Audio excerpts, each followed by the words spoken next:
کبھی قرآن بھی اٹھا کے دیکھا کہ اللہ مجھ سے کیا کہہ رہا ہے؟ تیرے رب نے اتارا سب سے حسین کلام قرآن، یہ وہ کلام ہے جس کو رب نے ایسے پکا سی کے بھیجا ہے۔ یہ جو ہمارے بچے آتے ہیں بیچارے، جاب بھی کرتے ہیں، پڑھائیاں بھی کرتے ہیں، کبھی قرآن بھی اٹھا کے دیکھا کہ اللہ مجھ سے کیا کہہ رہا ہے؟ اللہ دیکھنے والا ہے کہ ہم میں خوبصورت عمل کون کرتا ہے۔ ہم نے تو صرف قرآن خوانی کے لیے قرآن رکھا ہوا ہے، ختم پڑھ لو، اس کے لیے قرآن رکھا ہوا ہے۔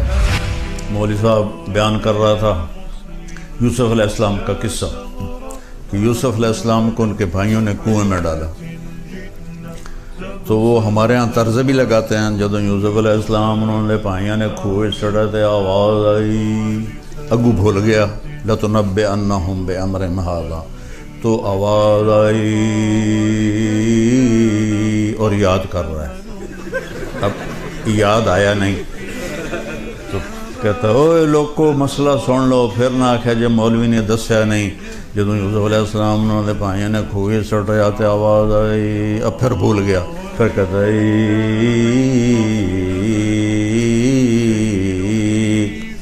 پھر یاد نہیں آیا، کہ جو ہن نہ دسیا تو میں نے لتر پہن گئے، اوے سن لو مسئلہ غور نال سن لو، قرآن بیان کر رہے ہیں، میں کوئی خبراں نہیں سنا رہے ہیں۔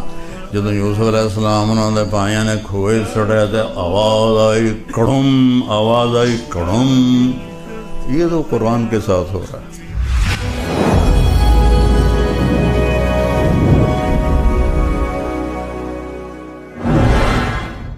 تھوڑا سا میں نے آپ کو بتایا کہ کہنے والا کون ہے اور کتاب کون سی ہے۔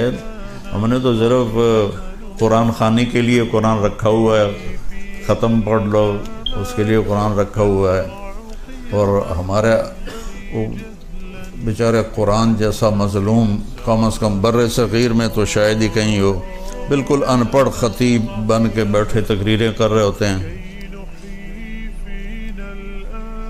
مولوی صاحب بیان کر رہا تھا یوسف علیہ السلام کا قصہ کہ یوسف علیہ السلام کو ان کے بھائیوں نے کنویں میں ڈالا، تو وہ ہمارے ہاں طرز بھی لگاتے ہیں، جب یوسف علیہ السلام انہوں نے بھائیوں نے کھوئے چڑھا تے آواز آئی، اگو بھول گیا لَتُنَبِّئَنَّهُمْ بِأَمْرِهِمْ هَٰذَا، تو آواز آئی اور یاد کر رہا ہے، اب یاد آیا نہیں تو کہتا ہے اوے لوگوں مسئلہ سن لو، پھر نہ آکھے جب مولوی نے دسیا نہیں، جب یوسف علیہ السلام انہوں نے بھائیوں نے کھوئے سٹ جاتے آواز آئی، اب پھر بھول گیا، پھر کہتا ہے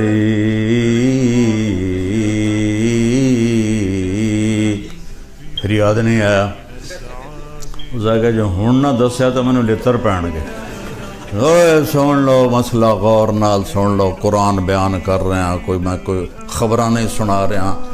جب یوسف علیہ السلام انہوں نے بھائیوں نے کھوئے سڑے تھے آواز آئی کڑم، کڑم، پانی میں گرنے تو آواز ہوتی نا، کڑم، آواز آئی کڑم، یہ تو قرآن کے ساتھ ہو رہا ہے۔ کبھی آپ نے اٹھا کے دیکھا کہ اللہ کیا کہتا ہے؟ کیا کچھ کرتے ہو، کیا کچھ پڑھتے ہو، کیا کیا پڑھائیاں کرتے ہو، ساتھ جاب بھی کرتے ہو، یہ جو ہمارے بچے آتے ہیں بیچارے جاب بھی کرتے ہیں، پڑھائیاں بھی کرتے ہیں، کبھی قرآن بھی اٹھا کے دیکھا کہ اللہ مجھ سے کیا کہہ رہا ہے؟ تو اللہ تعالیٰ نے کہا ہے کہ لِيَبْلُوَكُمْ أَيُّكُمْ أَحْسَنُ عَمَلًا، میں تمہیں آزما رہا ہوں، تم نے مر کے میرے پاس آنا ہے، تم میں سب سے خوبصورت عمل کون کرتا ہے؟ یہ نہیں کہا تم میں زیادہ عمل کون کرتا ہے، تم میں زیادہ خوبصورت عمل کون کرتا ہے۔ صحابہ اتنے عبادت گزار نہیں تھے جتنے تابعین تھے، صحابہ کا اتنا علم نہیں تھا جتنا تابعین کا تھا۔ حضرت خالد بن ولید جیسی شخصیت فجر کی نماز پڑھائی، تھوڑا سا قرآن ایک جگہ سے پڑھا، تھوڑا سا ایک جگہ سے، تھوڑا سا ایک جگہ سے، اس طرح کر کے فجر کی نماز پوری کی، اور سلام پھیر کر کہنے لگے بھائی جہاد نے مجھے قرآن بھی نہ سیکھنے دیا۔ اور بعد میں کتنے بڑے بڑے علامہ آئے، لیکن وہ کسی ایک صحابی کے برابر نہیں ہو سکتے کہ صحابہ تھے احسن عملا، ان کا عمل ان پر نور نبوت پڑا تھا۔ نور نبوت کی روشنی اور ان لائٹوں کی روشنی میں تو بہت بڑا فرق ہے۔ تو صحابہ تھے احسن عملا، بعد کے لوگ تھے اکثر، کسی صحابی نے 40 سال فجر کے عشاء کے وضو سے فجر نہیں پڑھی، کسی صحابی نے۔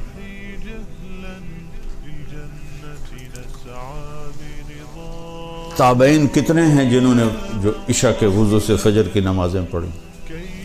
تو اللہ تعالیٰ ہمیں ہمارا پیپر ہو رہا ہے تو میں خلاصہ کر کے بتا رہا ہوں کہ ہم میں سے زیادہ خوبصورت عمل کون کرتا ہے۔ ایک واقعہ سناتا ہوں۔ تبوک کے موقع پر آپ نے فرمایا چندہ کٹھا کرو۔ حضرت عثمان رضی اللہ تعالیٰ عنہ نے 10,000 سپاہیوں کا کھانا پینا انتظام کیا اور 300 دینار اوپر دیے۔ تو ہمارے نبی ایسے آپ کے دیناروں کو ایسے ان سے کھیل رہے تھے، وہ فرما رہے تھے ما علی عثمان اللہ یعمل بعدا، عثمان آج کے بعد تو کچھ بھی نہ کر، تیری جنت واجب ہوگی۔ عبد الرحمن بن عوف اپنا سارا مال اٹھا کے لے کر آئے اور پورا مال صدقہ کر دیا۔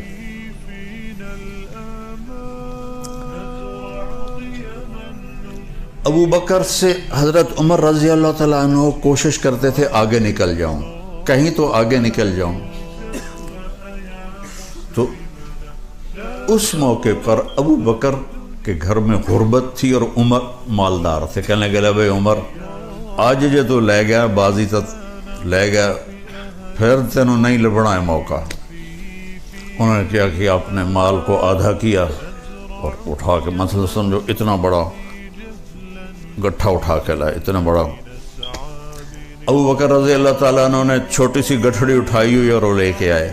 اب دونوں مال سامنے پڑے ہوئے ہیں، ایک یہ مثال ہے اتنا ہے، ایک اتنا ہے، تو اندھے کو بھی نظر آ رہا ہے ابو بکر تھوڑا لایا ہے اور عمر زیادہ لایا ہے۔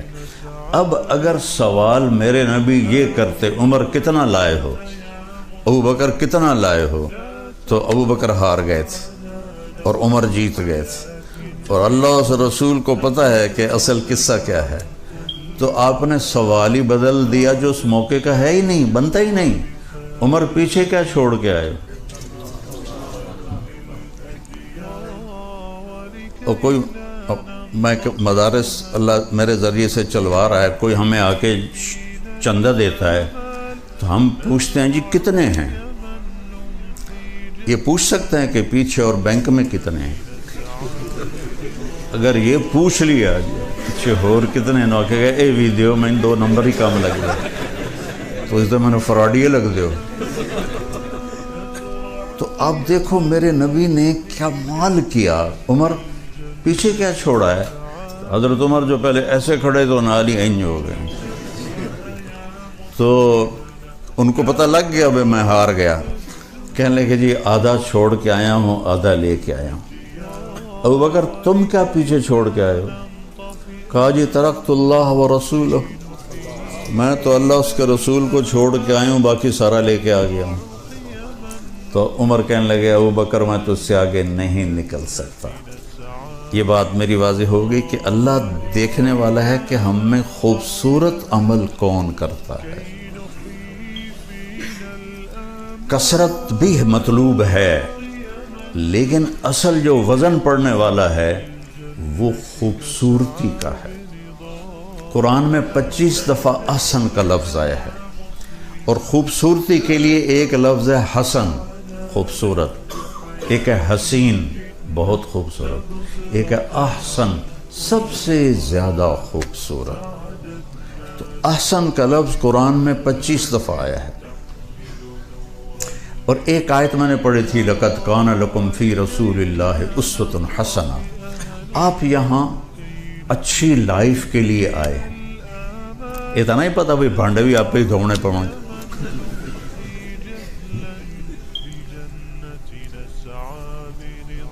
لائف خوبصورت ہو وہ کپڑے گاڑی پیسے کے ساتھ اس کا کوئی تعلق نہیں، کیونکہ زندگی اندر ہے باہر نہیں ہے۔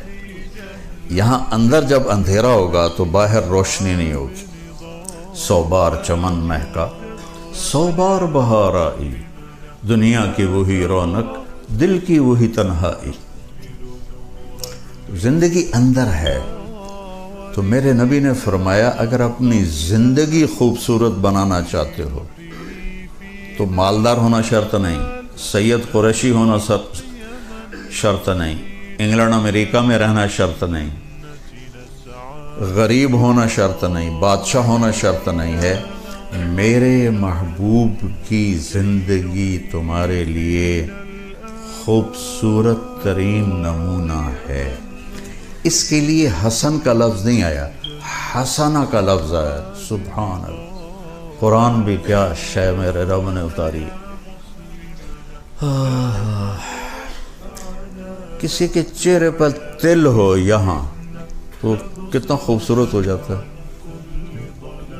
ہماری فیملی میں ایک بچی تھی، اس کے چہرے پر تل تھا، تو اس کی خالہ کی بیٹی تھی، اس کے چہرے پر نہیں تھا۔ کہتی پتر اے میری بیٹی دی گال دینا، اپنی گال ملا دے، شاید یہ تو بھی تیل آ جائے۔ تو چہرے کا وہ تل جو پورے چہرے کو حسین بنا دیتا ہے اسے عربی میں حسنہ کہتے ہیں۔ حسنہ، حسن، یہی ہم سے منگوایا قرآن میں، ربنا آتنا فی الدنیا حسنا نہیں کہا، حسنتاً فی الآخرۃ حسنتاً وقنا عذاب النار۔ کہ زندگی کو اگر خوبصورت بنانا ہے تو اپنے نبی کی طریقے پر آ جاؤ۔ مجھ سے ایک آدمی کہنے لگا آپ کو کون سا شاعر پسند ہے؟ میں نے کہا اقبال۔ کہنے لگا اس کے اشعار میں سب سے اعلیٰ شعر کون سا ہے آپ کے نزدیک؟ میں نے کہا کہ محمد سے وفاتوں نے تو ہم تیرے ہیں، یہ جہاں چیز ہے کیا لوح و قلم تیرے ہیں۔ تو حسنہ، اگر لائف اتنی خوبصورت بنانا چاہتے ہو کہ لوگ بھی دیکھ کر ان کو مزہ آئے، یار کیا خوبصورت لائف ہے، تو میرے نبی کی غلامی میں آؤ، میرے نبی کے طریقے پر آؤ، تو تم چہرے کا تل بن جاؤ گے لوگوں میں، ایسے حسین پرکشش بن جاؤ گے۔ اللہ اپنے بارے میں کہتا ہے فتبارک اللہ احسن الخالقین۔ چند مثالیں دے دیتا ہوں لفظ احسن۔ سب سے اعلیٰ حسین خالق ہے اللہ۔ ومن احسن من اللہ حکما لقوم یؤمنون۔ سب سے خوبصورت فیصلہ کرنے والا ہے اللہ۔ اللہ اپنے بارے میں کہہ رہا ہے صبغۃ اللہ ومن احسن من اللہ صبغہ۔ تیرے رب کا رنگ، اس سے حسین رنگ اور کس کا ہو سکتا ہے؟ محمد مصطفیٰ صلی اللہ علیہ وسلم کی طرف اشارہ ہے۔ اللہ احسن، اللہ نے اپنے نبی کو کہا احسن، پھر کہا اللہ نزل احسن الحدیث، تیرے رب نے اتارا سب سے حسین کلام قرآن، سب سے حسین کلام قرآن۔ یہ بہت خوبصورت۔ حضرت عثمان رضی اللہ عنہ فرمایا کرتے تھے کہ لوگوں کو قرآن کا پتہ چل جائے تو زندگی بھر قرآن سے آنکھیں نہ ہٹائیں، نظریں نہ ہٹائیں۔ تو ہمارا تو ہم ویسے ہی اجمی ہیں، ہم اجمی تو اجمی ہیں۔ اب عرب کے بدوؤں کا حال یہ ہے، ابن جوزی نے لکھا ہے کہ وہ امام صاحب نماز، یہ صحیح واقعہ ہے، ایسا لطیفہ نہیں، امام نماز پڑھا رہا تھا تو انہوں نے سورہ نوح شروع کی، اِنَّا أَرْسَلْنَا نُوحًا إِلَىٰ قَوْمِهِ، تو آگے بھول گئے، تو پھر انہوں نے دوبارہ دہرایا اِنَّا أَرْسَلْنَا نُوحًا إِلَىٰ قَوْمِهِ، کسی نے لقمہ بھی نہیں دیا، وہ پھر بھول گئے، پھر تیسری دفعہ پڑھا اِنَّا أَنزَلْنَا نُوحًا إِلَىٰ قَوْمِهِ۔ پیچھے ایک بدو عرب کھڑا تھا، کہنے لگا جو نوح نہیں جانتا تھا کسی ہور نو گل دے۔ یہ صحیح واقعہ ہے، لطیفہ نہیں ہے۔ اِلَّمْ يَذْهَبْ نُوحٌ فَأَرْسِلْ غَيْرَهُ، تو عربوں نے یہ حال کیا ہوا ہے تو ہمارا کیا حال ہوگا؟